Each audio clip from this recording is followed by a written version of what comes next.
Hai semua, assalamualaikum. Kembali lagi di channel YouTube Andi Supriyadi. Hari ini saya lagi bikin kari pap atau epok-epok. Kalau di Singapura ya namanya. Ini bisa dibekukan ya teman-teman untuk frozen food. Yuk kita bikin yang banyak buat cemilan sehari-hari ataupun buat ide jualan. Pertama kita siapin bahannya. Saya udah kupas 2 buah kentang, ukurannya lumayan besar ya teman-teman. Kentangnya sudah dicuci bersih, potong-potong dadu. Dan setelah dipotong boleh dicuci bersih atau direndam dengan air agar warnanya tidak kehitaman. Di sini untuk isiannya saya pakai 3 buah wortel, sudah dikupas dan dicuci bersih. Wortelnya juga dipotong yang sama dengan ukuran kentangnya tadi ya teman-teman. Siapin juga 4 butir telur yang direbus ya teman-teman. Bumbunya ada 7 siung bawang merah, 3 siung bawang putih ukurannya lumayan besar, 5 gram jahe, dan 2 biji kapulaga. Setengah buah bawang bombay, mau pakai 1 biji boleh ya teman-teman, diiris-iris. Dan yang tadi bawang merah bawang putihnya juga diiris ya teman-teman. Masukkan kurang lebih 50 ml minyak goreng untuk menumis.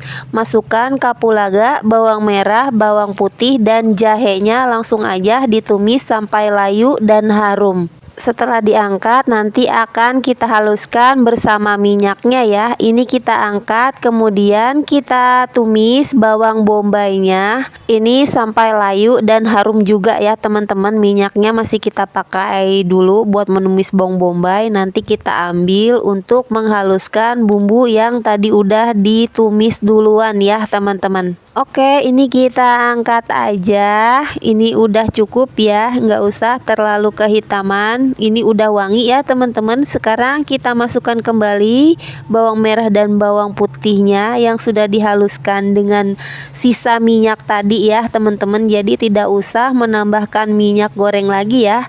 Tumis sampai harum. Masukkan bumbu bubuk, ada kari bubuk, paprika bubuk, boleh diganti dengan cabai bubuk kalau mau rasanya lebih pedas, dan setengah sendok teh lada putih bubuk. Ini udah harum, kita masukkan ayam cincang. Ini saya cincang aja ayamnya, bumbunya udah tanak. Kita tumis ayamnya sampai ayamnya berubah warna dan matang ya teman-teman. Sekarang kita masukkan bahan lainnya, ada 100 gram edamame, bisa diganti dengan kacang polong atau kacang kapri ya teman-teman yang biasa frozen food. Ini edamame ya teman-teman, bukan kacang kedelai biasa ya, ukurannya lebih besar. Jadi saya kupas-kupas aja kulitnya. Ini edamamenya masih mentah ya teman-teman, langsung dimasukkan aja. Sekarang kita masukkan juga kentang dan wortelnya. Karena memotongnya size-nya sama ya teman-teman, jadi ini langsung aja dimasukkan bersamaan ya, dimasak bersamaan. Jadi matangnya pun nanti akan rata ya teman-teman. Untuk cairannya saya pakai 3 sendok makan fiber cream yang saya campur dengan 200 ml air hangat ya, biar mudah larut untuk fiber creamnya.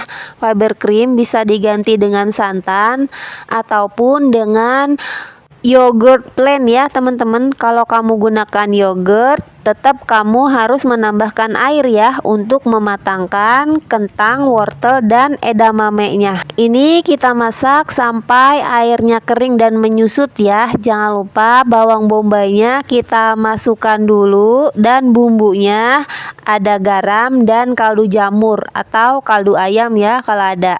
Biar panasnya meresap, ini bisa kita tutup ya teman-teman, sambil sesekali diaduk ya biar matangnya merata. Dimasak sampai kering. Sambil menunggu kering, ini ada 3 butir telur rebus. Telurnya saya hancurkan aja seperti ini menggunakan garpu.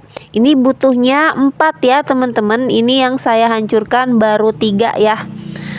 Nah, untuk ayam kentang karinya ini udah kering ya. Masak harus benar-benar kering ya, biar kulit kari papnya nanti nggak basah ya teman-teman.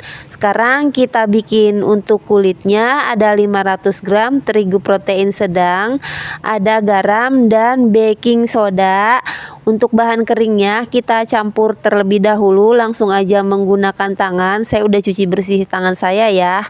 Kemudian masukkan 100 gram butter margarin, atau ini margarin yang mengandung butter ya teman-teman. Boleh diganti dengan full butter kalau mau lebih wangi, butternya yang dingin dari kulkas ya. Nah, kalau udah berbulir seperti pasir, kita masukkan 1 butir putih telur. Boleh pakai 2, tapi untuk cairannya dikurangi ya teman-teman. Sekarang kita masukkan 150 ml air, masukkan secara bertahap ya teman-teman. Di wadah gelas takar ini ada 200 ml air es ya teman-teman. Saya masukkan bertahap ya biar adonannya nggak kelembekan. Jadi ini yang dibutuhkan hanya 150 ml airnya. Nah, ini udah tercampur merata, tidak lengket di tangan. Konsistensi adonan seperti ini. Adonannya kita istirahatkan dulu biar lebih lentur. Kita tutup. Untuk airnya masih tersisa 50 ml ya teman-teman. Tunggu sampai 30 menit. Dan setelah 30 menit adonannya terlihat sudah lebih lentur. Ini kita uleni terlebih dahulu sebentar sebelum kita memotong-motongnya atau membaginya ya teman-teman. Pindahkan ke wadah kerja, ke alas kerja. Adonannya saya potong-potong dan saya timbang karena saya mau memipihkannya satu persatu ya. Menurut saya itu lebih mudah ya dibanding memipihkan langsung lebar semua gitu, nanti baru dipotong seukuran yang mau dibuat ya teman-teman. Untuk per piecesnya di sini saya timbang beratnya 25 gram ya teman-teman. Masukkan ke dalam mangkok, kemudian ini ditutup ya biar adonannya nggak kering. Ambil 1 potong adonan, kita pipihkan, jangan terlalu tipis ya teman-teman. Kalau kamu mau lebih rapih atau lebih bulat untuk kulit kari papnya bisa kamu cetak ya. Kalau saya begini aja, menurut saya udah cukup ya, nggak perlu dibulatkan karena saya untuk konsumsi sendiri ya teman-teman. Untuk memipihkannya saya pipihkan beberapa lembar ya, menurut saya lebih cepat ya. Beberapa lembar baru kita bentuk. Atau kalau kamu mau dipipihkan dulu semua baru diberi isian, monggo silakan, senyamannya kamu aja ya mengerjakannya. Yang penting adonannya selalu ditutup sebelum diberi isian ya biar nggak kering. Untuk mengisinya saya isi sebanyak 1 sendok makan kentang kari ayamnya dan 1 sendok teh telur rebusnya ya teman-teman. Nah, ini wajib banget kita jepit-jepit sampai benar-benar rapet ya. Perhatikan jangan sampai ada yang masih kebuka biar nanti nggak bocor saat digoreng. Untuk melipatnya perhatikan ya teman-teman, seperti dalam video, sesuai selera, mau dari atas mau dari bawah. Saya bisanya dari bawah ya teman-teman. Atau kalau kamu susah dan gak bisa, di bagian pinggirannya ditekan-tekan dan dihias dengan garpu, kemudian dirapikan pakai pisau ya teman-teman. Untuk isiannya kalau ada ubi boleh ditambahkan ubi ya, rasanya akan lebih enak. Karena ini mau saya bekukan, jadi menyimpan kari papnya yang sudah jadi di wadahnya wajib banget dialasi dengan plastik wrap ya teman-teman, atau kalau nggak ada kalian taburi dengan tepung tapioka biar nggak lengket saat nanti sudah beku dan kita memindahkannya ke wadah lain. Jadi no bocor-bocor dan nggak susah saat memindahkannya ya teman-teman. Saat mengambilnya nggak usah takut bakal lengket ya kalau dialasi dengan plastik.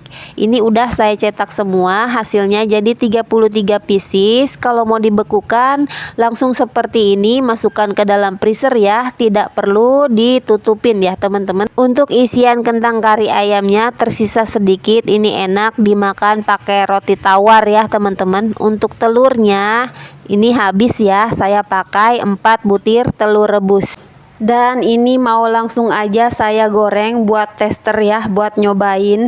Sambil nonton jangan lupa ditekan like-nya dan di subscribe juga kalau kamu belum subscribe, biar nggak ketinggalan video terbaru dari saya. Terima kasih. Untuk menyajikannya ini bisa juga kamu panggang ya teman-teman di air fryer atau di oven, tapi di bagian luarnya bisa diolesi dengan telur ya teman-teman. Jadi nanti rasanya bakal lebih enak dan lebih gurih lagi. Jadi penyajiannya sesuai selera ya, mau dipanggang atau digoreng. Nah ini saya tunjukin, ini yang digoreng menggunakan minyak yang sudah benar-benar panas ya teman-teman, banyak gelembungnya ya. Dan ini digoreng di minyak yang belum terlalu panas. Jangan ragu untuk mencobanya ya teman-teman. Untuk rasanya ini beneran enak banget, garing di luar, gurih luar dalam. Di dalamnya ada telurnya, di adonan kulitnya juga ada telurnya. Ini enak banget, mau pakai cabai rawit ataupun pakai saus sesuai selera, sama enaknya. Untuk yang dibekukan di freezer, wadah penyimpanannya ini kita pindahkan ke dalam wadah yang ada tutupnya ya teman-teman. Kalian bisa dengar ini udah benar-benar beku, baru dipindahkan ke dalam wadah yang dialasi dengan plastik ya.